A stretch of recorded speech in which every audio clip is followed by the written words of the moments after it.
In the bitter winter of 1379, beneath the chill stone bowels of a northern French castle, its walls damp with seepage from the frozen moors above, a 23-year-old noblewoman named Eleanor huddled alone in a dank cell that reeked of mildew and despair. 6 days earlier, she'd been dragged here from her life of refinement and privilege, her embroidered gowns traded for a threadbare shift, accused of adultery by a husband whose suspicions alone were enough to condemn her under the unyielding canon law of the Church, which viewed a wife's fidelity as a sacred extension of her husband's dominion over her body and soul. She swore her innocence before a hurried ecclesiastical tribunal, her voice trembling as she recounted the innocuous corridor conversation with a visiting nobleman, a mere exchange of pleasantries about the harvest yields and court intrigues, but oaths meant nothing against a man's word, enshrined in feudal custom where a husband's honor superseded truth or mercy. For those 6 days, the relentless clamor of hammers striking chisel on stone, the gritty scrape of mortar being troweled, and the muffled voices of rough-hewn masons barking orders in thick Picard dialects echoed from above, vibrating through the flagstones like a harbinger of doom, while Eleanor paced the 6-by-8-foot confines, her mind racing with pleas she could not voice beyond the iron-barred door. On the 7th day, silence fell like a shroud, broken only by the groan of hinges as the cell door creaked open on rust-flecked iron. The masons entered, their breath fogging in the torchlight, buckets of lime-scented mortar sloshing grey sludge, arms laden with rough-hewn limestone blocks veined with fossils from ancient seabeds. "What are you doing?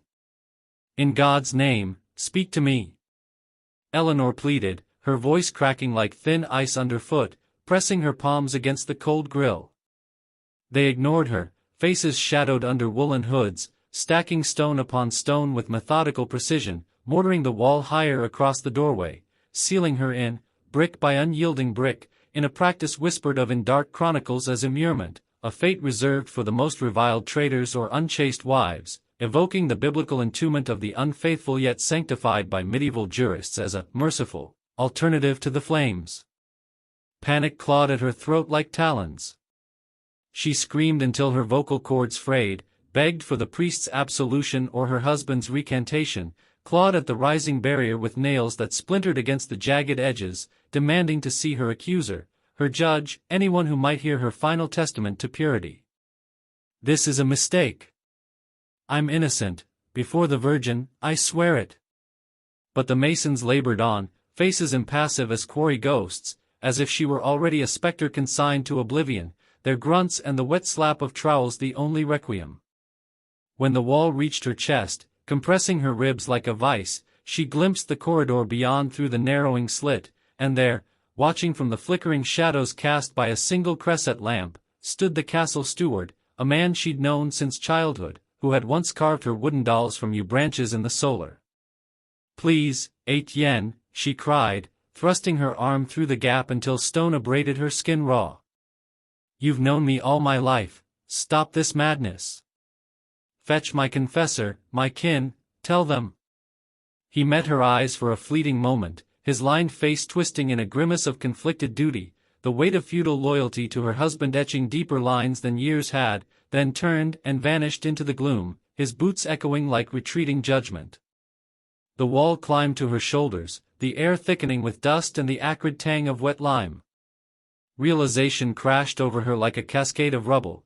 They were entombing her alive, a living sarcophagus beneath the castle's foundations, to waste away unseen in the earth's cold embrace, all because her husband whispered of betrayal to reclaim his estates unencumbered or salve his pride wounded by idle court gossip. In medieval Europe, his accusation was gospel, ratified by the Fourth Lateran Council's decrees on marital fidelity, her life, forfeit to the patriarchal calculus where women were vessels of lineage, not souls deserving trial. But Eleanor's nightmare was no aberration, no fevered legend spun from monastic scriptoria, but one thread in a vast tapestry of terror woven across Christian Europe from the frostbitten fjords of Scandinavia to the sun-baked vineyards of Provence, a system of gendered savagery codified in legal treatises like Gratian's Decretum and enforced by manorial courts, where adultery was not mere sin but a felony against the social order, punishable disproportionately on women to safeguard male inheritance and communal harmony. Before I unveil her final, shattering days in that tomb, 42 of them, as ledgered coldly in the castellan's expense rolls alongside tallies for herring and beeswax candles, I must share the fates of others. Margery, a wool merchant's wife eviscerated by village justice. Isabella, a Burgundian baroness, redeemed through divine ordeal and monastic cage. Alice, a German peasant mother reduced to a roadside corpse.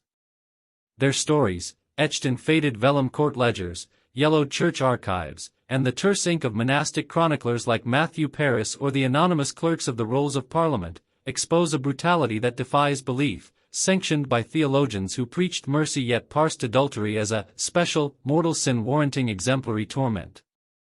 These weren't myths or fevered tales of fabulous jesters, they were law, sanctified by God through papal bulls and local assizes, enforced by neighbors whose participation turned punishment into ritual, reinforcing the Pax Day, the peace of God, by terrorizing half the populace into submission. By the end, when Eleanor's end is revealed in its asphyxiating intimacy, you'll grasp why this was worse than the stake's purifying blaze, the rack's bone-cracking twist, or the headsman's swift blade. It was annihilation of the soul, a slow erasure disguised as justice, leaving survivors as walking admonitions and the dead as footnotes in parish necrologies. If you've ever wondered how societies, baptized in Christ's blood, can codify terror against half their people, how whispers became weapons deadlier than Milanese steel, how faith cloaked cruelty in veils of divine will, stay with me through this abyss of medieval misogyny, where the air still carries echoes of screams from York gibbets to Alpine cloisters. Subscribe now, we're plunging into history's shadowed undercroft, where the bones of the forgotten rattle. Drop a comment, where are you watching from, perhaps from a cafe in Paris, near the Seine's once ducking banks? And let's honor these women by remembering, lest their silenced agonies fade like mist at Lauds. To grasp the machinery of this horror, start with Margery, a 31-year-old wool merchant's wife in 1342 Yorkshire, England, her hands calloused from carding fleeces in the dim light of her timber-framed hall, married 14 years to the often-absent Thomas, whose trade routes snaked through the wool staples of Calais and Ghent, leaving her to manage the loom and the ledgers alone.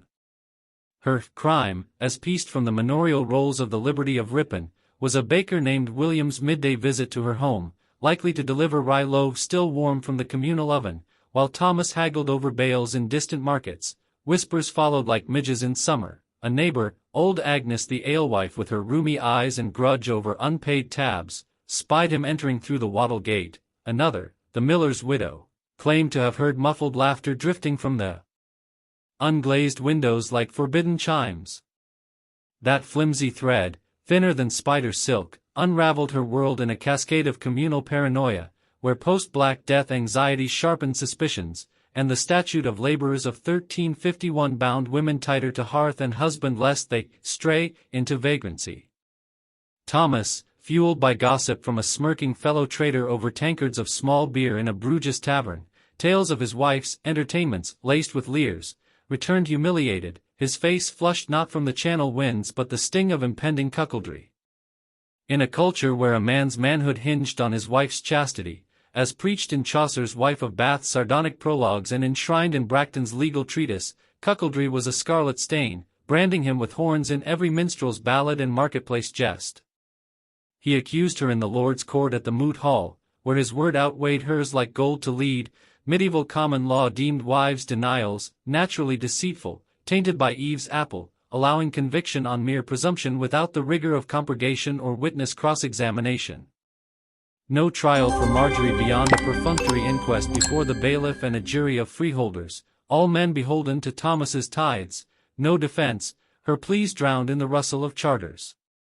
Convicted on suspicion alone, as per the Eyre Rolls precedents, she was sentenced under local custom blending Anglo-Saxon wergild with Norman assizes. The village square became her stage, cobbles slick with recent rains and strewn with offal from the shambles, where all were compelled to attend by the Reeves horn call at dawn, not mere punishment, but communal theatre, as described in the Crowland Chronicle, etching fear into every wife's heart like runes on a cursed stone, ensuring the Pax Vellatica through spectacle. The blacksmith's forge roared like a dragon's maw under the thatched eaves, belching sparks and the metallic tang of charcoal, heating a 6-inch iron rod forged blunt and flat into a glaring, for adulteress, its edges filed sharp to bite deep into flesh, a mark standardized in the Liber Customarum of London, visible from afar to deter the bold. As it glowed orange-red, heat warping the air into shimmering veils, Margery's bound hands trembled in rough hemp ropes that chafed her wrists raw, her kirtle sodden with dread sweat.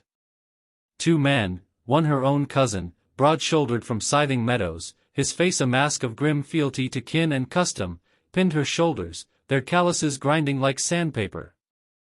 The blacksmith's eyes, shadowed under a leather apron singed from prior brandings, flickered with something unreadable, pity for a girl he'd shod ponies for in youth? Or the cold duty of a guild-bound craftsman, paid a penny for the task? He pressed the iron to her left cheek with the steady hand of one who'd marked sheep and felons alike. The sizzle pierced the silence like a demon's hiss, flesh searing like mutton fat on a hot girdle, the stench of charred pork and singed wool hair wafting thick and nauseating, turning stomachs in the front ranks. Margery's scream rent the air, a primal wail that echoed off thatched roofs and the timbered Guildhall, curdling blood and scattering a stray cur, raw-throated as if birthing her agony anew with each echo. Acrid smoke of burned skin and hair choked the crowd of some 200 souls, husbandmen in smocks, wives clutching rosaries, children perched on barrels, some wretched into the gutters, others stared transfixed, faces twisted in righteous thrill or vicarious thrill, as if witnessing the harrowing of hell in microcosm. Held for agonizing seconds, long enough for the metal to quench in her juices, ensuring a keloid scar puckered and proud, she crumpled, sobbing in heaves that shook her frame, the pain a white-hot storm eclipsing thought, radiating like forge embers through jaw and temple, where nerves fired in endless reprisal. But one act wasn't enough. Medieval justice, as outlined in the Fleta and the Mirror of Justices, layered torments like a palimpsest, physical ruin to humble the flesh, social exile to sever the spirit, eternal warning to cow the herd, each calibrated to echo for generations in tavern tales and cautionary sermons. Dragged by the elbows across the square's rutted mud, her feet dragging furrows like a harrow, Margery was hauled to the pillory, a weathered wooden yoke of oak stained dark with past victims' despair, sweat, and worse, its neckhole sawn narrow to choke breath, arm slots twisted to wrench shoulders.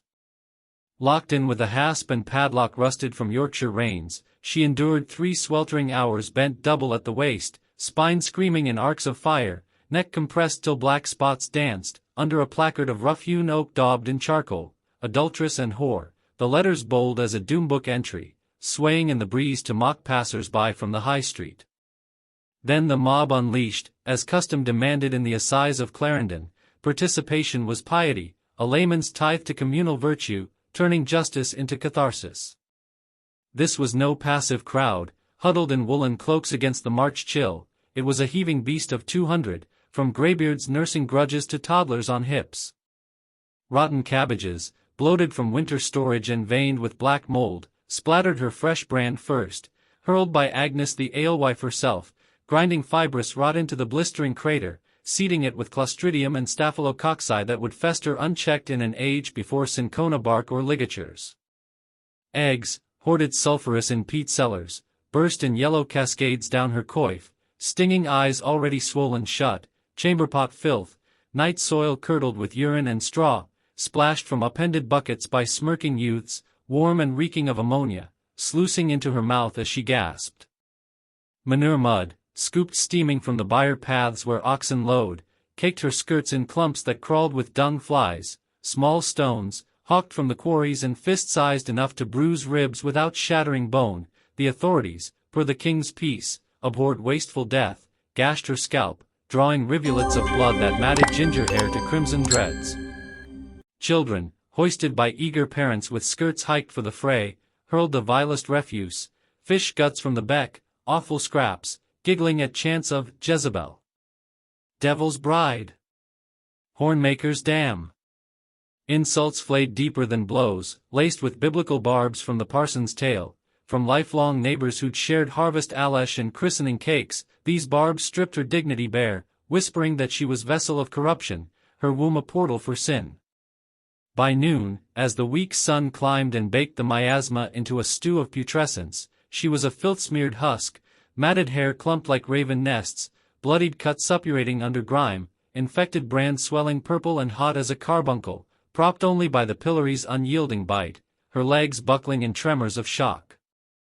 Released with a mallet-struck pin, she face-planted into the muck puddle at its base, gasping like a netted trout, teeth-crunching grit.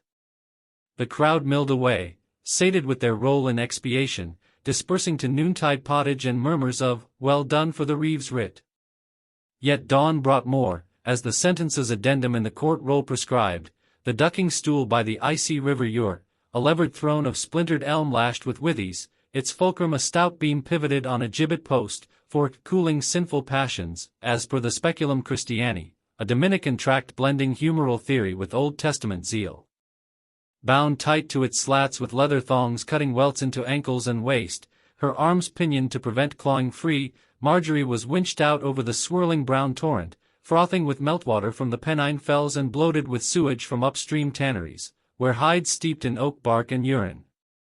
Early spring's bite made it near freezing, a liquid vice that numbed on contact yet burned lungs like acid. The operator, the miller's lad, paid a halfpenny and a flagon, yanked the rope, she plunged, the shock slamming like a mill wheel, curdle ballooning then dragging her under in a froth of bubbles. She gasped involuntarily, inhaling lungfuls of brackish filth, human ordure, slaughterhouse blood, tannin taint, choking as vision black to starry voids, certainty of drowning clawing her chest in icy talons. 20 dunks followed, the crowd, regathered on the willow-fringed bank and the humpbacked bridge, chanting the tally like a Corpus Christi plays chorus, 1, 2. Each submersion longer than the last, calibrated by the lad's wary eye to skirt execution, per the humane clause in Glanville's treatise. By the 10th, she dangled limp as a gutted herring, blue-lipped and gray-skinned, a drowned wraith coughing froth that pinked with capillary burst. Revived by a rib kick that cracked cartilage, drawing a mule more wheeze than cry, she survived, barely, lungs scarred with fibrosis that would wheeze wetly henceforth, to stagger on as village pariah, her brand a beacon for stones and spits. Divorced by swift consistory court under grounds of desertion by whoredom, stripped of dower chest and hearthrights as per the 1285 Statute of Westminster, Margery wandered the corpse roads between holdings, brand barring work in hall or field, guilds barred the marked from honest trade, fearing contagion of vice. Begging failed before the A's glare, towns repelled her with hue and cries, as the 1361 Vagabonds Act decreed. Lung scars wheezed coughs bloody as rust water, facial nerves died in chronic fire, twitching her lip to a perpetual snarl. In 1344's frost, at 33, she froze in a roadside ditch near Knaresborough, buried unmarked in limepit soil, a nameless adulteress in the coroner's inquest roll, her chattels eschewed to the Lord. Her evidence bred delivery and laughter, as William swore under oath before the archdeacon, but truth yielded to suspicion, as in countless plea rolls. Margery's lighter fate, survival as perpetual sufferance, was the template for thousands, systems rigged by the Fourth Lateran Council's 1215 ban on clerical ordeals yet reliant on vulgar custom, punishments calibrated for living exemplars in a world where 40% perished of plague-borne flux. Nobles faced subtler blades, gilded with piety yet honed to the same edge, their torments veiled in canon law's niceties to avert blood feuds that could unravel the fragile feudal pyramid from Anjou to the Rhine. Enter Isabella, 24 in 1326 Burgundy, her skin pale as Burgundian vellum from cloistered girlhood, wed at 14 to 42-year-old Baron Geoffrey de Montfort for land and lineage, their union sealed in the ducal chapel at Dijon with rings of electrum and vows intoned over a relic of Saint Benignus. Cold and absent as a winter vigil, Geoffrey hunted boar in the Morvan forests with peers who aped Cape Tian courtly graces, or politicked in velvet doublets at the Hôtel de Dux, leaving her isolated in his draughty keep at Beaune, childless after a decade of perfunctory couplings that yielded only miscarriages and reproach, starved for intellect amid tapestries of faded hunts and hounds. Enter Father Pierre, 27, the erudite chaplain fresh from the Sorbonne's disputations in Paris's halls, his tonsure fresh-raised, eyes alight with the quadrivium's fire. Their library chats, whispered over chained codices in the turret solar, Aristotle's Nicomachean Ethics unrolled beside Augustine's Confessions, sparked in her a forbidden fire, thought as communion, debates on the soul's eternity or the prime mover's dance, revelations for a girl schooled only in hours recitation, herbal simples, and the distaffs spin. Innocent as dawn's first light on the cote d'or vines, these talks bloomed in public, servants scrubbing flagstones nearby, doors ajar to the bailey's bustle of ostlers and laundresses. But to prying eyes, a jealous chambermaid envious of cast-off silks, Geoffrey's heir-threatening son Robert, 28 and hawk-nosed with resentment, they screamed scandal, fodder for the whispers that slithered through the hall like smoke from the andirons. Robert, fearing disinheritance should Isabella birth sons to supplant him under Salic precedent, fanned flames with venom. Your wife consorts with the priest in unholy colloquy, you're the fool of Burgundy, cuckolded by a Dominican. Geoffrey, heir-hungry and dowry-greedy for the 500 livres from Isabella's dower lands in the Soane Valley, erupted in a solar confrontation, his face purple as a bishop's amethyst, flagon shattering on the rushes. Isabella's pleas, books only, sire, never touch, never whisper beyond Plato's cave. Dissolved in his rage, drowned by the howl of winds off the Jura. Accusation served him triply, purged the barren wife as Leviticus 20 verse 10 demanded stoning yet commuted to confinement, reclaimed the dowry chest of silver plate and vineyard charters under the 1306 Edict of Chalon, parade control to peers at the estates, where honor was currency deadlier than deniers. No branding for nobility, lest it scar the blood royal and ignite vendettas like the Albigensian Crusade's embers. Feuds loomed with her kin, the Counts of Nevers, whose lances could raise bone to ash. Instead, penance, as per Gratian's gloss on Canon 32, exile to an Alpine convent at Pont-l'Abbé in the Valais, a fortress of forgotten sins ringed by larch and scree, fees paid oblivion where abbesses bartered beds for bequests, accepting penitence without papal scrutiny.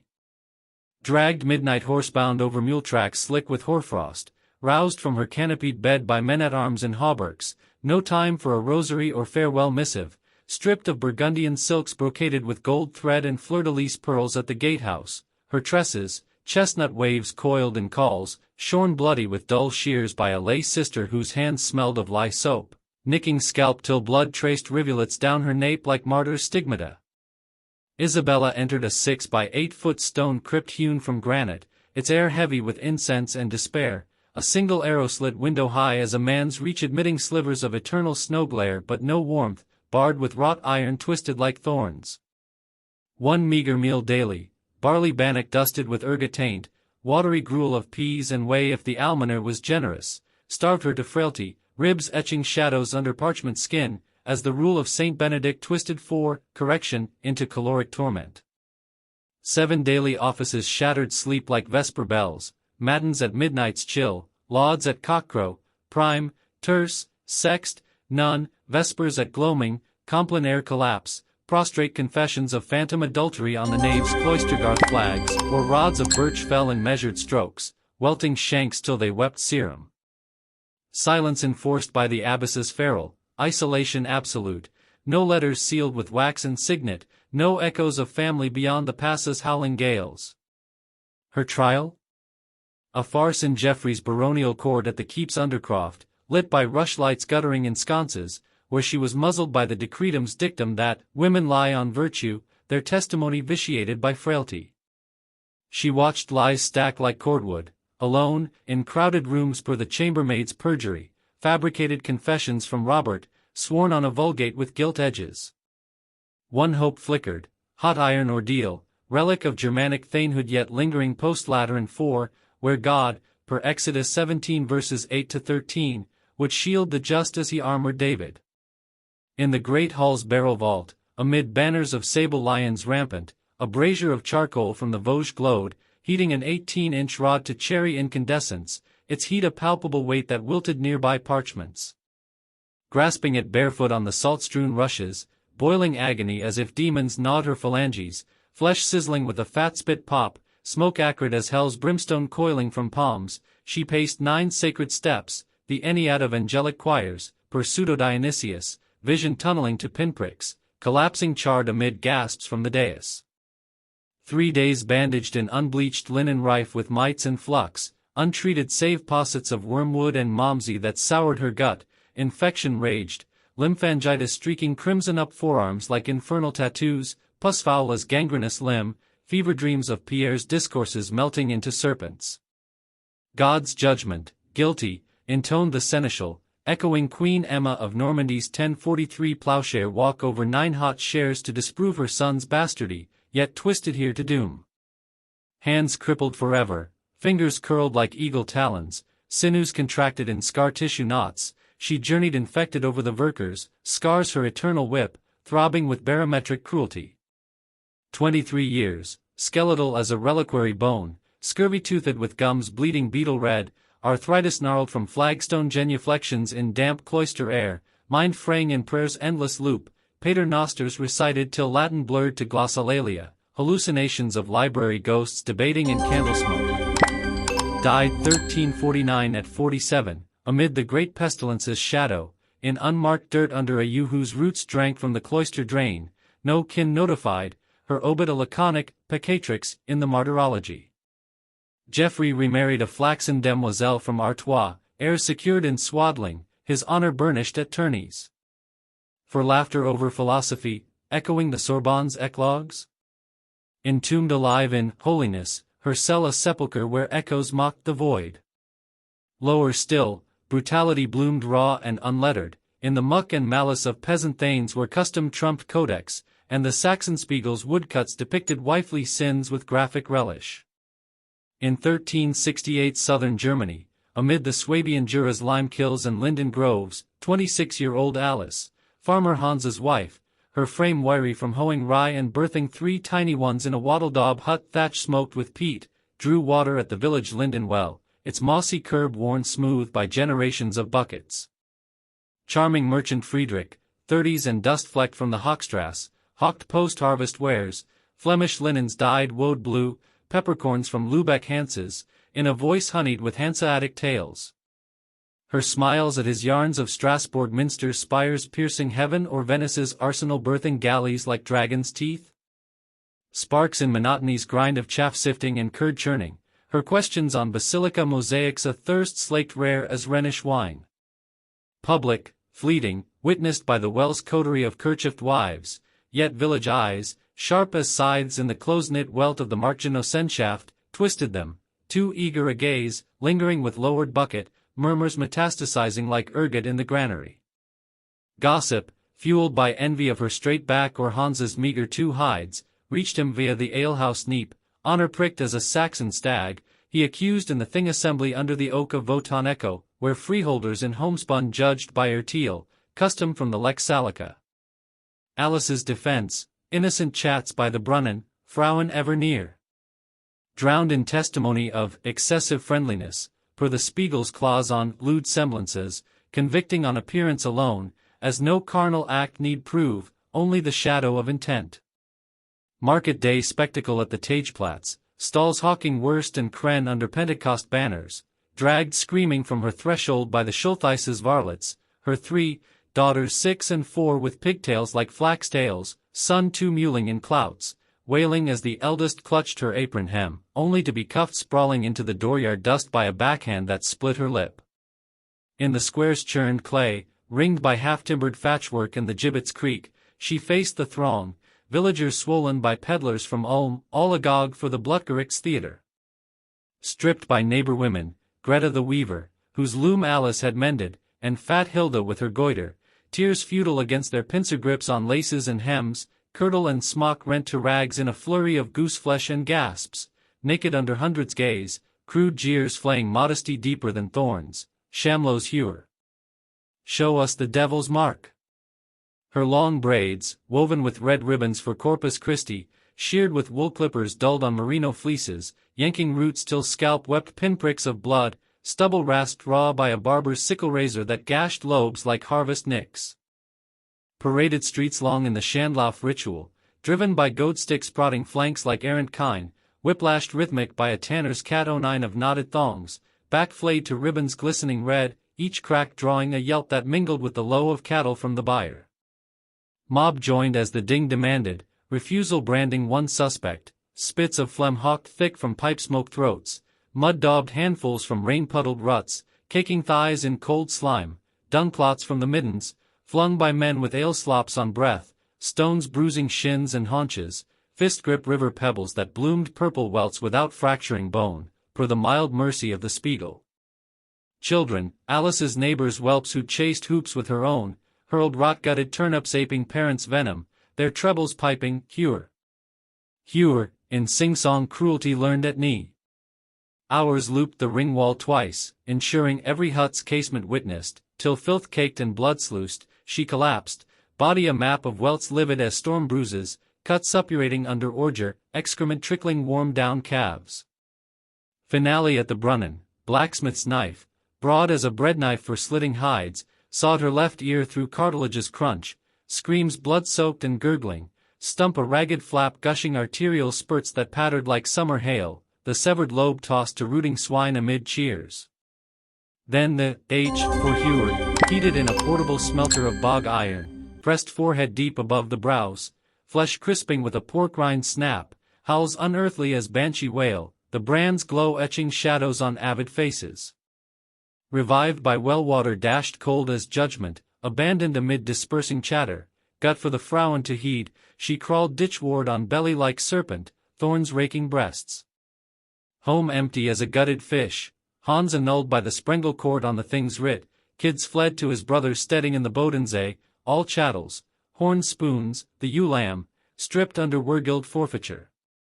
Mutilations barred aid, the Orlach a suppurating beacon, H-brand puckering to callous, begged roads in tatters, infections gnawed like wolves, mastoiditis throbbing hammer blows, osteomyelitis greening the brow. Fever claimed her at 27 in Lenten chill, ditch corpse stiff as rime, nameless grave in the Kirchhofs where, Hurem Wiegrand, in the Pfarrbuch, her orphans reared on tales of Die Bose Mutter. Friedrich? Oathbound later before itinerant visitators, Geschichten nur, sie War and Standig. Too late.